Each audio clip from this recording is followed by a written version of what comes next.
오늘 우리에게 주시는 하나님의 말씀은 마태복음 5장 4절 말씀입니다. 신약성경 5면에 있습니다. 하나님의 말씀을 함께 합독하도록 하겠습니다. 애통하는 자는 복이 있나니 그들이 위로를 받을 것이며. 우리 한 번 더 읽겠습니다. 애통하는 자는 복이 있나니 그들이 위로를 받을 것이며. 이는 하나님의 말씀입니다. 아멘. 기도하시겠습니다. 사랑하는 하나님 아버지 감사드립니다. 이 시간 하나님의 말씀을 듣기 원합니다. 성령님 이곳 가운데 친히 임재하여 주시고 우리 각 심령 가운데 말씀하여 주시옵소서. 하나님의 말씀이 우리의 죄를 밝히게 하시고 또 우리의 연약함을 도려내게 하시며 또 하나님이 치유하시고 회복하시는 능력의 말씀, 은혜의 말씀 되게 하여 주시옵소서. 설교자 입술을 주장하시사 하나님의 뜻을 온전히 전할 수 있도록 붙잡아 주시옵소서. 예수님의 이름으로 기도드립니다. 아멘. 한 주간 잘 지내셨습니까? 그러니까 우리 이제 정기훈 선교사님 가정은 수요일 저녁에 떠나셔가지고 이제 그 새벽에 태국에 잘 도착하셨고요.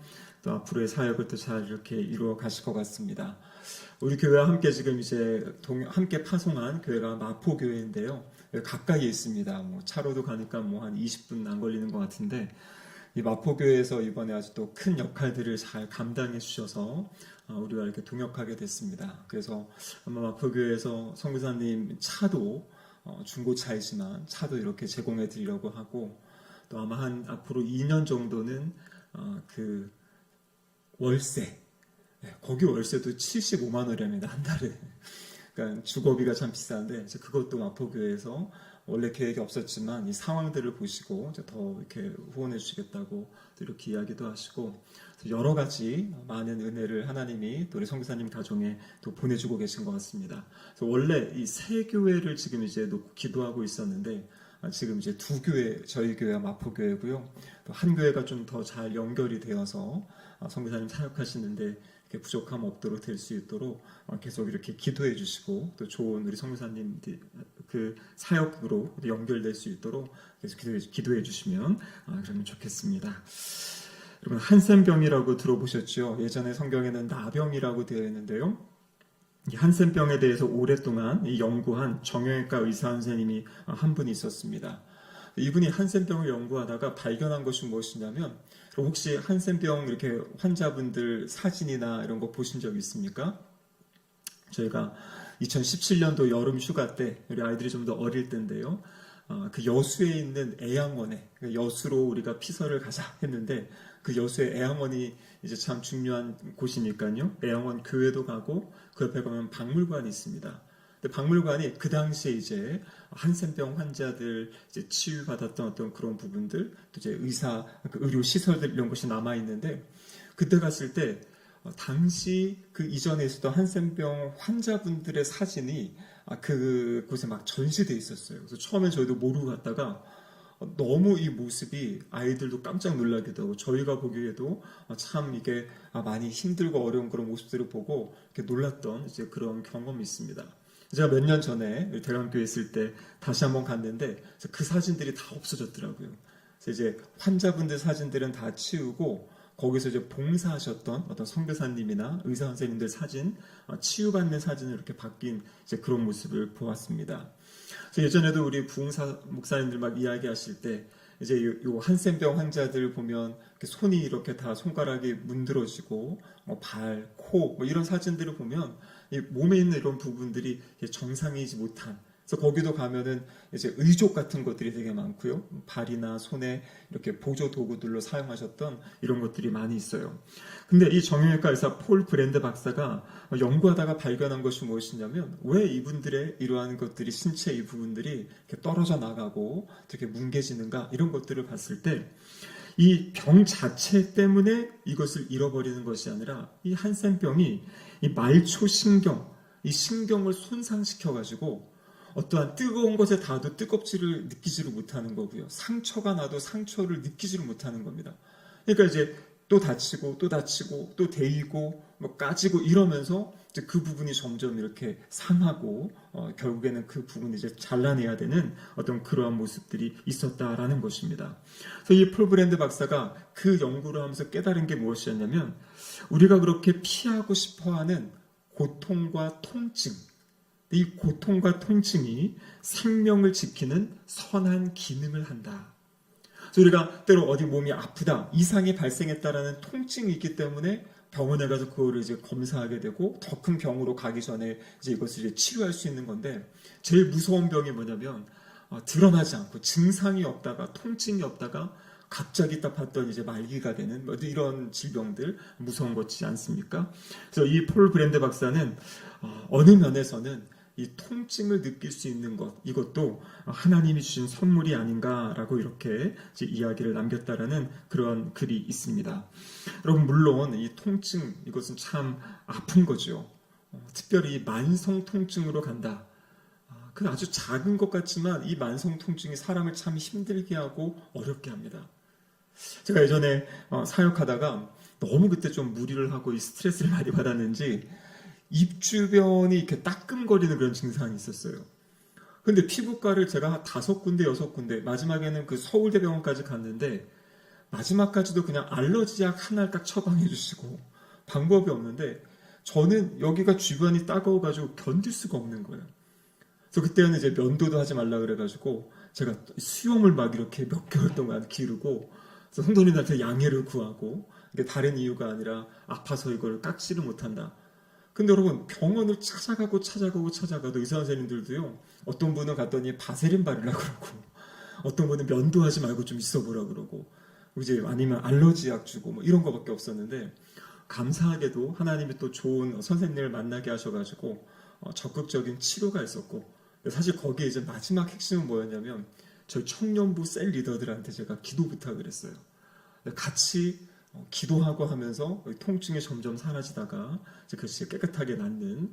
근데 얼마 전에 몇 년 전에 이게 한 7, 8년 전에 있었던 일인데 한 2년 전에 제가 또 이렇게 입술이 부르트고 좀 힘들었는데 그때 또 통증이 생겨가지고 또 고생하다가 또 제가 그때 우리 청년 리더들한테 또 기도 부탁하기도 하고 그래서 감사하게 지금은 이제 깨끗이 나았는데요. 그러니까 이게 뭐냐면 병원에 가도 아프다고 해도 선생님이 해줄 것도 없고 해줄 수도 없고 이게 따갑고 아파가지고 막 견디지를 못하겠고 막 통증 때문에 가만히 앉아있지를 못하겠고 막 뭔가를 이렇게 막 해야 되는 그런 상황들이 있는데 그래서 해결할 수 없을 때 그렇죠. 사람들이 보기에는 별거 아닌 것 같은 병이지만 본인에게는 너무나 힘들고 어려운 것들 이제 그런 것들이 이제 있다라는 것입니다.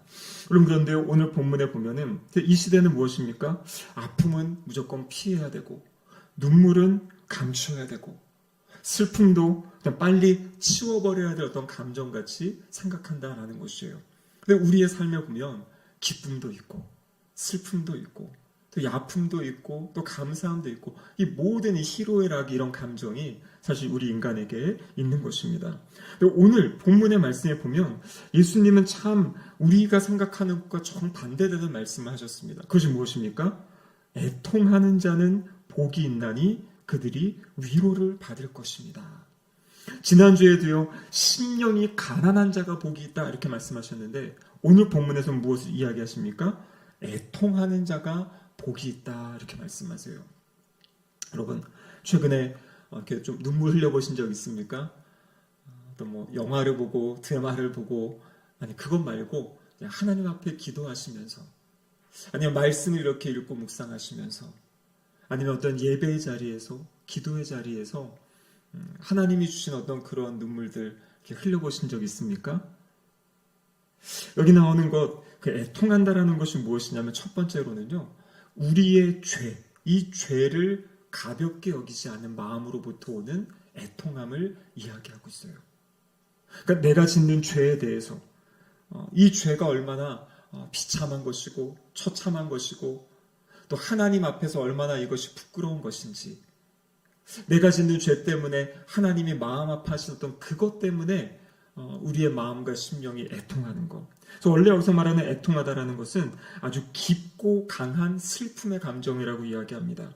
사랑하는 사람을 잃었을 때 그때 이제 울고 이 아파하는 그 마음, 그것이 여기서 말하는 이 애통함이라는데요. 근데 어떤 성경학자분들을 보면 여기서 말하는 이 애통, 이제 많은 분들이 이제 죄에 대한 것이다라는 게 이제 가장 큰 이야기고요. 근데 어떤 분들은 이렇게도 해석을 하는 거죠. 살아가는 그 삶의 자리, 그 자리 가운데 내가 뭔가 할 수 없어 무력감을 느낄 때 오는 그 애통함, 아니면 절망적인 어떤 현실의 상황 가운데 다른 사람부터 탈취당하고 압제당하고 고난받을 때 오는 어떤 그러한 애통함, 이것도 다 이제 포함할 수 있다라고 이렇게 이야기를 합니다. 근데 먼저 우리가 꼭 기억해야 될 것은 여기서 말하는 애통함은요, 하나님 앞에서의 이 죄 때문에 애통함이에요. 거룩하신 하나님 앞에서 이 죄 가운데 살아가는 어떤 우리의 모습. 우리 지난주에도 살펴본 것처럼 이사야 선지자가 하나님을 만났을 때 보였던 반응이 무엇입니까? 와, 하나님 만나서 좋다, 기쁘다가 아니라 화로다, 나여 죽게 되었도다, 망하게 되었도다, 나는 입술이 부정하다. 그러니까 거룩하신 하나님 앞에 서면 이 부정하고 죄 많은 우리의 모습이 보여진다는 것이죠. 그때 그 앞에서 느끼는 그 슬픔의 감정, 그것이 바로 여기 성경에서 나오는 애통함이다라는 것입니다.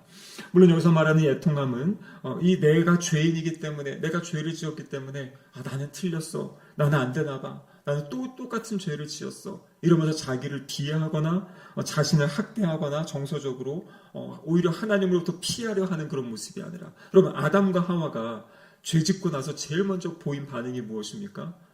하나님을 피해 숨잖아요. 하나님께 나아가지 못하는 그 마음. 그럼 그것이 아니라 여기서 말하는 애통은 반대인 것이에요. 그 죄에 대한 것을 깨닫게 되고 이 죄의 문제를 내가 어찌할 수 없어서 그것을 가지고 하나님께 나아가는 마음.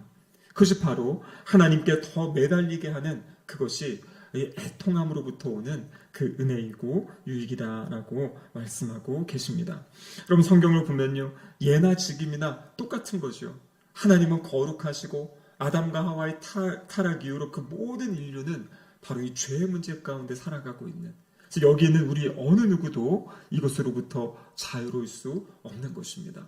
여러분, 중요한 것은 무엇이냐면 우리가 이번 주일 에스겔 말씀을 통해서도 하나님이 우리에게 성령님을 보내주신다, 우리의 마음에 새 마음을 주시고 우리의 마음을 부드럽게 하시고, 여러분, 이 과정들이 뭐냐면 바로 성령 하나님께서 죄를 깨닫게 하시는 거예요. 우리의 마음이 단단해지고 무뎌지면요, 이게 죄인지 아닌지도 구별이 안 되는 거예요. 내가 어떠한 일을 하며 살아가면서도 이게 잘못된 건지조차 인식하지도 못하고 살아가는 것이 단단해진 마음, 이 돌과 같은 마음의 모습이에요. 그런데 성령 충만하다라는 것은 무엇이냐면 성령님이 우리 안에서 끊임없이 이렇게 말씀하시고 그것은 아니다, 이렇게 해야 된다는 어떤 감동들, 하나님의 말씀을 읽을 때 이 성경의 말씀이 그냥 오래전 옛날의 이야기가 아니라, 에스겔서의 말씀이 그냥 구약시대의 오래전 그 말씀이 아니라 오늘 나에게 주시는 그 말씀으로 들려지는, 그럼 이런 역사들이 바로 성령 하나님이 우리 안에서 일으키시는 역사다라는 것입니다. 여러분, 성경에 보면 아까 우리가 함께 찬양했는데요, 정결한 마음 주시옵소서, 주의 성령을 내게서 거두지 마소서. 여러분, 이 찬양이 바로 시편 51편의 그 말씀을 가지고 만들어진 그러한 찬양입니다.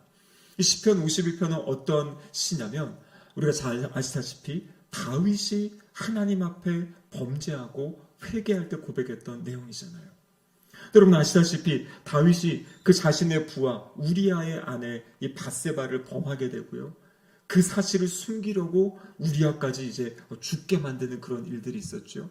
그 작은 어떠한 안목의 정욕 하나로 시작된 것이 주님 말씀하신 이 간음하지 말라는 죄도 범하게 되고, 그리고 이제 살인하지 말라는 그런 죄도 범하게 되고, 그 과정 가운데 하나님을 속이고 사람들을 속이는 거짓하는 이 많은 문제들이 있었습니다. 근데 여러분, 그 상황에서도 다윗이 자기 스스로 하나님 앞에 회개하고 나아갈 수 없는 상황이었어요. 돌이키지 못했습니다. 근데 시편 32편에 보면은요, 그 당시에 이 나단 선지자가 와서 하나님께서 다윗의 그 죄를 지적해 주시고 깨닫게 하시기 전 그 상황이 또 시편 32편 나와 있는데 뭐라고 기록되어 있냐면, 내가 입을 열지 아니할 때 종일 신음함으로 내 뼈가 쇠하였도다. 진액이 빠져서 여름 가뭄의 마름같이 되었도다.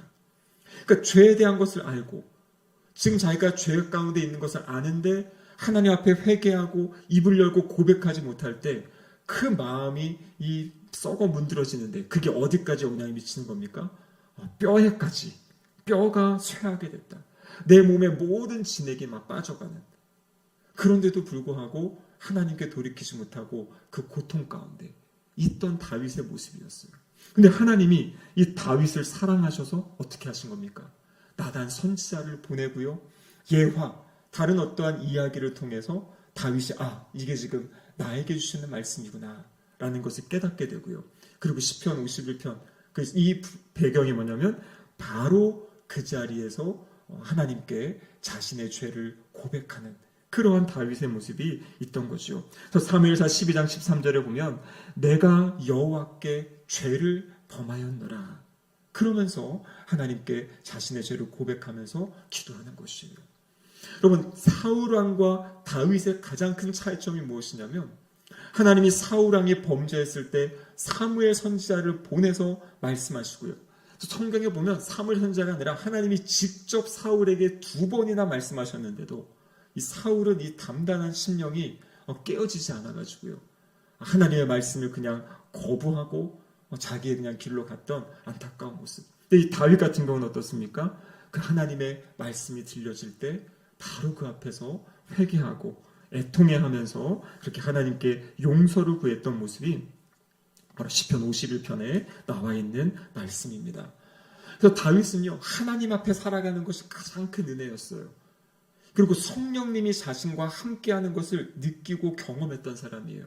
구약의 대부분의 사람들은요, 하나님께서 특별한 때에 특별한 시간에 성령님을 보내주셨다가 그 일이 끝나면 성령님이 떠나셨거든요. 근데 다윗은 성경을 보면요, 아마 계속 성령님이 그와 함께 하셨던 것 같아요. 그래서 이 죄를 짓고 제일 먼저 고백하는 게 뭡니까? 주님의 성령을 제게서 거두지 말아주세요 라고 고백하면서 성령님이 자신과 계속 함께 계셔달라는 그러한 고백을 하는 모습을 보게 되는 거죠. 여러분, 그렇습니다. 그래서 우리의 삶에 이 단단한 마음이 부드러워지는 것, 여러분, 그것의 출발이 무엇이냐면 성령님께서 우리의 죄를 직면하게 하시는 거예요. 깨닫게 하시는 겁니다. 그래서 우리가 기도할 때 그렇게 기도할 수 있어야 돼요. 내가 매일 말씀을 읽고 묵상하고 말씀을 들을 때 하나님, 이 말씀 가운데 저의 죄가, 저의 연약함들이 주님 드러나게 해주세요. 그래서 그 드러난 것을 가지고 제가 주님 앞에 나아가서 주님의 용서를 구하고 주님께 회개할 수 있는 그 심령이 되게 해달라고. 여러분, 그 심령, 바로 자신의 죄를 깨닫고 이 어찌할 수 없는 그 마음 때문에 하나님 앞에 눈물 흘리는 그 사람이 바로 애통해하는 사람이다라고 이야기하고 계십니다. 여러분, 두 번째 이 애통의 마음은요, 나 자신의 죄만이 아니라 이제 세상을 바라보고 세상의 죄, 다른 사람의 죄, 지금 이 세상의 그런 어두움, 이것을 보고 눈물 흘리는 그 모습, 그것이 바로 애통하는 사람의 모습이다라는 것이에요. 요한복음 11장 35절에 보면 이런 말씀이 기록되어 있죠. 예수께서 눈물을 흘리시더라. 여러분, 예수님이 요한복음 11장에서 왜 눈물 흘리셨을까요? 바로 요한복음 11장은 죽은 나사로, 그 나사로를 살리시는 어떤 그러한 이야기입니다. 여기 지금 눈물 흘리시는 장면은 나사로의 무덤 앞에서 주님이 사랑하는 사람들의 그 슬픔에 동참하시고요. 그리고 이 죽음이라는 이 죽음이 지배하고 있는 비참한 현실을 보시면서 눈물 흘리시는 예수님의 모습을 보여주고 있습니다. 누가복음 19장 41절에 보시면 또 이런 말씀이 있죠. 가까이 오사 성을 보시고 우시며 이렇게 되어 있어요. 가까이 오사 성을 보시고, 이 장면은 무엇입니까? 지금 예루살렘 성을 보시고 울고 계신 거예요. 하나님께서 이 이스라엘 백성들에게 메시아를 보내주겠다 약속하셨고요. 실제 메시아로 예수님이 오셨음에도 불구하고 이 사람들이 예수 그리스도를 메시아로 받아들이지 못해요. 영접하지 못합니다. 평화의 길을 알지 못한 채 이 심판의 길로 가고 있는, 오히려 메시아를 십자가에 못 박아 죽이는 그 상황들, 그 모든 것들을 주님은 알고 계시고 그 단단해진 이 예루살렘의 모습을 보시면서 그 성을 보시며 눈물을 흘리시는 그러한 모습을 성경이 기록하고 있어요. 그 성을 보시며 이 죽음과 죄악 가운데 있는 그 비참한 현실을 보시고 우리 주님께서 눈물을 흘리셨다라는 것입니다. 바로 메시아가 하시는 일이 무엇이냐면 그렇게 이 땅의 아픔들을 보고 이 땅의 그 타락함을 보고 죄악을 보고 눈물 흘리는 그 사람들의 눈물을 씻어주는 것, 여러분 그것이 바로 우리 주님이 메시아가 오셔서 하실 사역이다. 그렇게 약속하고 있어요. 이사야서 61장 1절에서 3절까지 말씀이 이제 메시아가 오셔서 하실 일이 무엇인가 나타내주고 있는데 2절과 3절에 보면 이렇게 기록되어 있습니다. 여호와의 은혜의 해와 우리 하나님의 보복의 날을 선포하여 모든 슬픈 자를 위로하되 무릇 시온에서 슬퍼하는 자에게 화관을 주어 그 죄를 대신하며 기쁨의 기름으로 그 슬픔을 대신하며 찬송의 옷으로 그 근심을 대신하고. 그래서 메시아가 오셔서 하실 일이 무엇이냐면 그 슬퍼하는 자, 그 슬퍼하는 이유가 무엇입니까? 그 앞에 보니까 보복의 날을, 은혜의 해와 보복의 날을 선포하는 그것을 통해서 슬퍼하고 있는 자를 위로하시고 격려하시고 세워주시겠다, 그렇게 말씀하고 계십니다. 우리가 최근에 살펴본 이 금요신약기도회 때 주기도문에 대한 기도 내용들을 살펴보았죠. 여러분 주기도문 내용 가운데 나라가 임하시오며 뜻이 하늘에서 이루어진 것 같이 땅에서도 이루어지이다. 여러분 이 기도가 무엇이냐면 뜻이 하늘에서 이루어진 것 같이 땅에서도 이루어지게 해달라. 이 상황이 어떻기 때문입니까? 이 땅에 하나님의 뜻이 지금 이루어지지 못하고 있기 때문에 하늘에서 이루어진 것처럼 주님 이 땅에 깨어지고 상하고 아파하고 있는 정말 이 땅을 하나님께서 회복시켜달라고, 이 땅이 하나님의 뜻이 이루어지는 그런 땅이 되게 하여달라고 기도하는 그러한 모습, 이것이 바로 주님이 우리에게 주신 기도의 내용입니다. 여러분 에스라, 우리 너무나 잘 알고 있는 에스라, 이 포로 귀환에서 사람들의 마음을 하나님 말씀으로 새롭게 하고 회복시켰던 그 에스라가 있죠. 에스라서 10장 1절에 보면 에스라의 이런 모습이 있습니다. 같이 한번 읽어보겠습니다. 에스라가 하나님의 성전 앞에 엎드려 울며 기도하여 죄를 자복할 때 많은 백성이 크게 통곡하매. 여러분 지금 에스라의 모습이 무엇입니까? 성전 앞에 엎드려서 울고 있어요. 왜 그렇습니까? 자신들의 죄, 자신들의 그 조상의 죄, 그 죄악 때문에 지금 아파하며 힘들어하며 울고 있는 것이에요. 그랬을 때 그 백성들이 함께 자신들의 죄악을 고백하면서 통곡하는 그러의 장면을 우리에게 보여주고 계십니다. 여러분 하나님이 이 세상을 바라보실 때 어떠한 마음으로 바라보시겠습니까? 두 가지 마음일 것 같아요. 하나님의 자녀들을 향한 그 긍휼의 마음도 있고요. 그리고 하나님을 떠나서 하나님을 대적하고 반역하는 그 사람들에 대한 아주 안타까운 그 마음들. 그리고 지금 하나님이 그 심판하시는 것을 지금 미루고 계시지 않습니까? 한 사람이라도 더 구원받는 것을 기대하시면서 하나님 지금 기다리고 계시잖아요. 그 하나님의 애통한 마음, 이 세상을 바라보면서 애통한 그 마음이 있는 사람, 하나님이 세상을 바라보는 그 애통함을 가지고 있는 그 사람이 성경에서 말하는 애통하는 자다, 이렇게 말씀하고 있어요. 여러분 세상을 볼 때 어떤 마음이 드십니까? 부럽다. 나도 저렇게 살고 싶다. 나도 저렇게 누리고 싶다. 나도 저렇게 뭔가 하고 싶다. 여러분 이런 마음이 있습니까? 아니면 그 깨어져 있는 세상의 모습을 보시며 애통하는 마음이 있습니까? 하나님의 말씀과는 정반대로 가고 있는 세상의 모습들, 점점 깨어져 가고 깨어지는 가정들, 그 가정이 깨어져서 또 그 안에 고통받는 그런 아이들의 모습들, 여러분 이것을 바라보면서 어떠한 마음이 있습니까?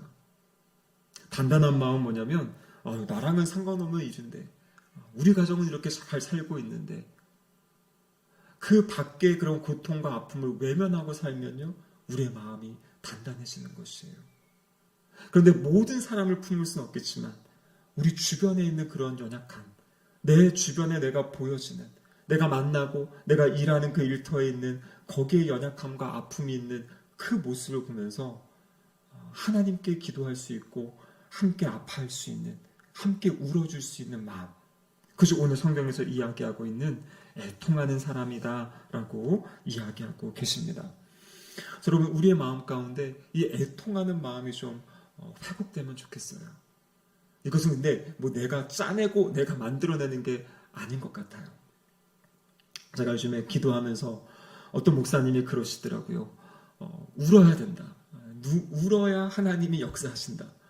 그래서 그 목사님도 그 얘기를 듣고 본인도 이제 울고 싶어가지고 하나님 역사하신다니까 기도 자리에 나아가는데 그 눈물이 안 생기셨다 그래요. 눈물이 안 난다. 이 애통하는 마음을 구하는데 바로바로 그게 안 됐다 그러는데요. 시간이 지나면서 어느 순간부터 하나님이 그 눈물을 주시고 애통하는 마음을 주셨다 그래요. 그래서 저도 사실 최근 한 몇 주 동안에 제가 계속 기도하는 게 뭐냐면 하나님 저도 좀 이 애통하는 마음을 주세요. 어떤 분이 그러시더라고요. 우리 장로님 중에 한 분이 다른 어떤 목사님 설교를 들으시다가 그 목사님은 선교지를 여러 번 갔어도 선교지에 대한 어떤 그런 마음이 여기를 돕고 싶다 이런 마음이 안 생기셨다 그래요.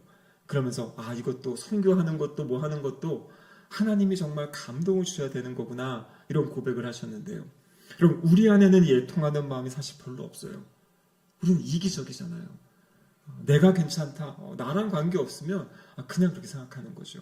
때로는 나의 죄까지도 단단해져가지고 그것 때문에도 울 수 없는 연약함이 우리의 모습이에요. 근데 주님의 말씀은 무엇이냐면 애통하는 자, 이 눈물이 있는 자, 그 사람이 복 있는 사람이다 말씀하세요. 그래서 우리가 함께 이 기도를 하면 좋을 것 같아요. 하나님, 하나님의 마음을 우리에게 주세요. 이 죄악을 바라보고 마음 아파하신 우리의 그 죄악된 것 때문에 마음 아파하신 하나님의 마음, 또 지금 이 깨어져 있는 세상, 우리가 성경적으로 보면은 하나님의 나라는 이미 임하였고 이미 시작되었지만 아직 완성되지 않았어요. 이 땅 가운데 하나님께서 하나님 나라를 세워가고 계십니다. 하지만 아직 하나님의 나라가 세워지지 않은 그 영역들은 이 죄악 가운데 깨어지고 상처있고 아파있는 그 모습이잖아요. 그것을 보면서 그 땅을 보면서 기도하는 자, 그럼 그 사람들에게 어떠한 약속이 있습니까? 그들이 위로를 받을 것이다. 하나님께서 위로해 주시겠다는 거예요. 우리가 기도할 때 하나님이 그 자리에 함께 하시면서 그 자리에 일하시고 역사하시겠다는 약속이고요. 또 때로는 이 땅에서 그것이 온전히 회복되지 않을지라도 우리가 기대하고 소망하는 것은 무엇입니까? 주님이 재림하실 때, 주님 다시 오실 때 하나님께서 완전한, 온전한 하나님의 나라를 이루어 주실 것이다. 그래서 이 땅에서는 우리가 눈물 흘리고 아파하고 애통해 하지만 주님 앞에 서는 그날에는 하나님이 그 모든 눈물을 씻어주실 것이다. 여러분, 우리가 잘 알고 있는 요한계시록 21장 4절에 보면 이렇게 말씀하고 있죠. 모든 눈물을 그 눈에서 닦아주시니 다시는 사망이 없고 애통하는 것이나 곡하는 것이나 아픈 것이 다시 있지 아니하리니 처음 것들이 다 지나갔음이로라. 그럼 우리 주님은요, 우리를 위해 우셨습니다. 우리를 위해 십자가에서 죽으셨고요. 또 우리를 위해 다시 살아나셨어요. 십자가 위에서 우리의 그 모든 죄와 형벌을 친히 담당해 주셨고요. 그리고 부활하셔서 그 죄와 사망에서 승리하신 분이 바로 우리 주님이십니다. 여러분, 그러면 이 애통하는 마음을 가진 사람은 어떻게 살아가는가? 이 말씀이 시편 126편에 나와 있는 말씀을 통해 우리가 마무리를 지으려 합니다. 여러분, 시편 126편은요, 성전에 올라가는 노래, 이렇게 제목이 되어 있어요. 이스라엘 백성들이 성전에 올라가면서 절기 때마다 올라가면서 함께 불렀던 찬양입니다. 근데 이 126편은 어떤 배경이냐면 하나님께서 이스라엘 백성을 바벨론 포로에서 돌아오게 하셨다. 그 부분을 앞에서 찬양하는 것이에요. 하나님이 우리를 포로 생활에서 돌아오게 하셨습니다. 근데 뒷부분은 어떤 내용이냐면 돌아오게 하신 우리를 온전히 회복시켜달라고 그렇게 고백하고 그렇게 하나님께 기도하는 내용이 바로 시편 126편입니다. 그래서 뒷부분에 이렇게 마무리하고 있어요. 5절과 6절을 같이 한번 읽어보겠습니다. 눈물을 흘리며 씨를 뿌리는 자는 기쁨으로 거두리로다. 울며 씨를 뿌리러 나가는 자는 반드시 기쁨으로 그 곡식단을 가지고 돌아오리로다. 아멘. 그럼 무엇을 이야기합니까? 애통하는 것, 그 마음을 가지고 그냥 있는 것이 아니에요. 눈물을 흘리고 애통해하고 아파하지만 하나님이 각자에게 주신 이 씨 뿌리는 일, 이 사역을 같이 감당하는 것이에요. 울면서도 애통해하면서 하나님 나에게 맡기신 그 일을 감당하는 겁니다. 근데 뭐라고 약속이 되어 있습니까? 울며 씨를 뿌리는 나가는 자 반드시 기쁨으로 곡식을 거둘 것이다. 약속의 말씀이 있는 것이에요. 여러분, 하나님의 백성들은요, 우리의 죄 때문에 또 세상의 깨어짐 때문에 이것을 위해서 애통하고 기도해야 돼요. 그 애통하고 기도하는 그 자리에만 머물러 있는 것이 아니라 애통하고 기도하면서도 하나님이 맡기신 이 씨 뿌리는 사명을 감당하는 것이에요. 그럴 때 하나님께서 하나님의 때 반드시 그 열매를 거두게 하겠다는 그 약속을 붙잡고 살아가는 사람들이 바로 애통하는 사람들인 줄로 믿습니다. 바로 이 약속, 이 복을 주신 거예요. 우리가 눈물을 흘리며 헌신하는 것, 눈물 흘리며 하나님 나라를 위해 살아가는 것이 결코 헛되지 않다. 분명한 열매를 맺게 하실 것이다. 여러분, 그 믿음 가지고 애통하는 사람의 모습으로 살아가시기를 주님의 이름으로 축복합니다. 아멘. 기도하시겠습니다. 하나님 아버지, 감사드립니다. 이 저녁에 세상의 가치와 다른 하나님 나라의 가치, 하나님 나라의 행복을 우리에게 말씀하여 주심에 감사드립니다. 주님, 우리의 마음에, 우리의 심령에, 우리의 눈에 애통하며 눈물 흘리는 이 눈물이 회복되어지게 하여 주시옵소서. 죄악 때문에 눈물 흘리게 하시고 깨어진 세상을 바라보며 하나님 아버지의 마음을 가지고 애통하며 살아가는 우리의 삶이 될 수 있도록 성령 하나님 역사하여 주시옵소서. 예수님의 이름으로 기도드립니다. 아멘.